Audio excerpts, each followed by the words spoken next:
The first sign came as a smear of grey on the far horizon, thin at first, then thickening like smoke from some unseen fire. We were deep in a desert canyon that day, camped along a dry wash lined with cottonwoods whose roots snaked down into sand that hadn't seen water in months. The air had been still all morning, the kind of silence that feels heavy on your shoulders, and even the lizards seemed to move slower than usual. But when I saw those clouds, dark and low, stretching across the horizon to the west, something in my gut went tight. I'd seen storms like that before. In the desert, rain can fall miles away, and yet the water still finds you. We were three of us, me, my buddy Eric, and his sister Jen, on a weekend trek through a maze of canyons in southern Utah. We'd picked a sandy shelf above a dry arroyo for our camp, figuring it was flat, soft, and out of the wind. It was, but it was also exactly where water would want to go if the heavens opened up. That thought hit me as I watched the clouds churn. "Those are building fast," I said, shading my eyes. The sun was still hot on my neck, but the light had that strange coppery edge that comes before a storm. Eric squinted. "Nah, looks like it's moving north." Jen was the cautious one. She glanced up the canyon walls, high, steep, with no easy exit but the way we'd come. "If that hits upstream, this place could flood," she said quietly. I didn't answer. My eyes traced the sand around us, the faint grooves of old floodwater, bits of driftwood tangled in the brush, even a few smooth stones scattered like breadcrumbs. Signs we should have noticed when we set up camp. The kind of signs that tell you a place remembers water, even when it looks bone dry. A gust of wind whipped through camp, scattering a few napkins and sending the smell of dust and creosote into the air. I turned towards the horizon again, and this time I could see the curtain of rain beneath the clouds, a grey sheet dragging across the mesas. It wasn't far. "Pack up," I said. "Now." Eric hesitated, but one look at my face and he started rolling up his sleeping bag. Jen already had the stove out and the tent stakes half pulled. The wind, thunder rolling through the rock like a drumbeat. The air smelled sharp, ozone and dust, the kind of scent that makes you feel both small and alert. I glanced behind us and saw the wall of rain already sweeping across the flats we'd hiked in from, swallowing the sage and the mesas in a curtain of silver. The canyon floor was soft sand, our boots sinking with every step, and I could feel how low we were, how trapped we'd be if the water came. "We need a way up," I called over the rising wind. My voice came back to me in echoes. Jen spotted a ramp of red slick rock slanting up to a ledge maybe 20 feet above the wash. It wasn't perfect, but it was higher ground and solid. She pointed, already scrambling toward it, her pack swaying as she went. Eric followed, muttering something about how it probably won't hit us anyway, though his pace said otherwise. I came last, keeping an eye on the sky. The first real drops came then, big, hard splats that left dark circles in the dust. The temperature dropped fast, and within seconds the rain was hissing against the stone. By the time we hauled ourselves onto that ledge, the wash below was a river of moving sand. The rain didn't fall steady. It came in bursts, like handfuls thrown by some unseen hand, and the sound of it bouncing off the rock walls was deafening. We huddled there, soaked and breathing hard, watching as the dry canyon transformed. Little rivulets ran down the walls, joining into small streams that tumbled into the wash. In minutes, those streams were chocolate-coloured torrents. I remember seeing twigs and pebbles carried off like leaves. Then came the roar. It wasn't thunder this time. It was the sound of water, a deep, rumbling growl rising from somewhere up canyon. I leaned forward and saw it. A wall of brown, churning water rushing toward us, foaming with branches and debris. It hit the bend below camp with the force of a freight train, sweeping across the spot where our tents had been just 20 minutes earlier. Eric let out a low whistle. "Guess you called it," he said, voice half awe, half fear. We stood there, glistened in the lightning flashes. Jen hugged her knees, staring down. "It's unreal," she said softly. "It's like the whole canyon woke up angry." I nodded.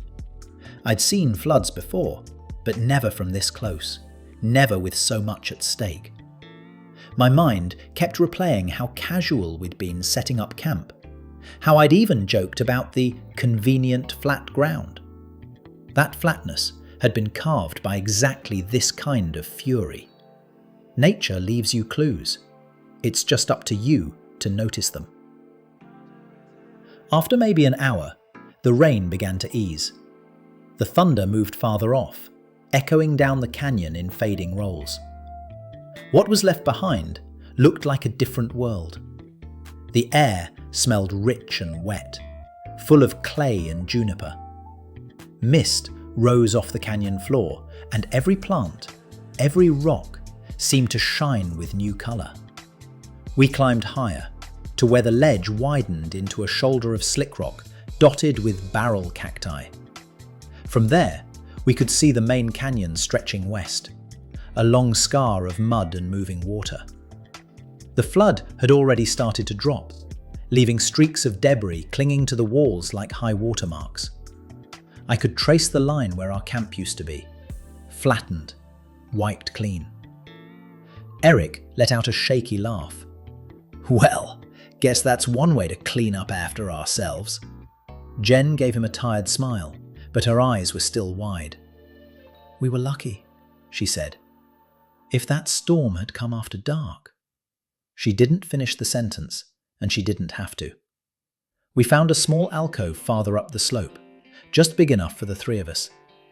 The ground there was solid rock, no sand, no signs of flow. We set the tent up again, this time with deliberate care, each stake driven into cracks between stone. The wind was cooler now, carrying that washed clean scent that only comes after a desert rain. As we boiled water for dinner, the last of the clouds broke apart, revealing a sunset unlike any I'd seen, purple bleeding into orange, the canyon glowing like embers beneath it. Steam curled from the flood channel below, and for a moment, it looked like the earth itself was breathing. The sand had been swept clean. The flood had carved new channels, left tangles of driftwood piled against the walls, and scattered pebbles smooth as glass. I found one of our tent stakes twisted like wire in a tangle of debris. That small thing hit me harder than I expected. It was a token from the night before, proof of how fragile our place in that landscape really was. Jen knelt beside one of the pools, touching the surface with her fingertips. "This was bone dry yesterday," she murmured. "Now it's a pond."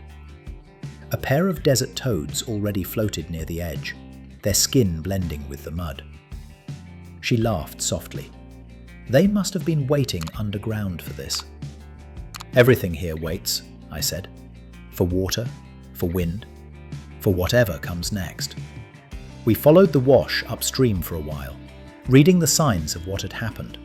You could see where the current had undercut the banks, where rocks had tumbled down and scraped fresh scars into the canyon walls. A lone boot, Eric's old spare, hung from a mesquite branch 6 feet off the ground, left there like some absurd flag marking the flood's reach. By the time the sun cleared the rim, the air had warmed enough to steam the pools. The world was still damp and shining, and even the silence had a new tone to it, like the canyon was humming under its breath. We found a flat patch of stone and brewed coffee on the stove, the blue flame flickering in the morning wind. None of us said much. The adrenaline had faded, leaving behind that deep, settled kind of gratitude that comes after a narrow escape. Eric finally broke the silence. "You ever think about how quick it turns?" he said. "One minute you're just camping. The next you're running from something that could bury you."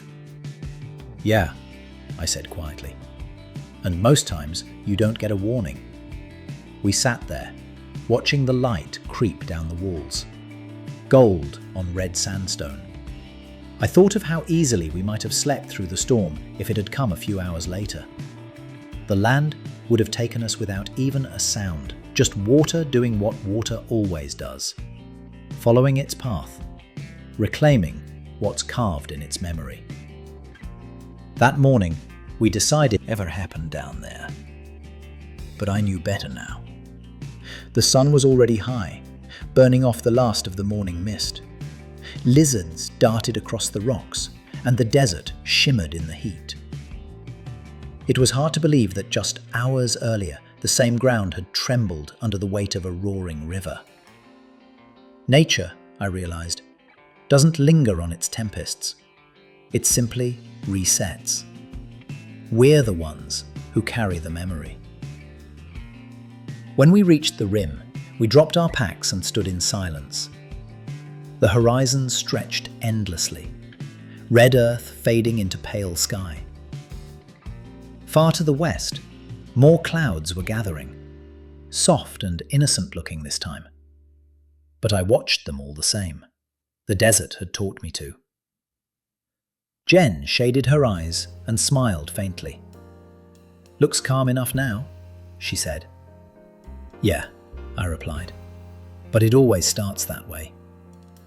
Eric chuckled, though it was the dry kind of laugh that comes after fear has settled into respect. "Guess we'll check the forecast next time." "Forecast won't tell you everything," I said, kicking at a pebble. "You've got to read the land too. It's always talking. You just have to listen." We lingered there a while, eating what was left of our trail mix and letting the wind cool our faces. Below us, the canyon gleamed with streaks of colour. Iron reds, ochres, and dark veins where water had recently flowed.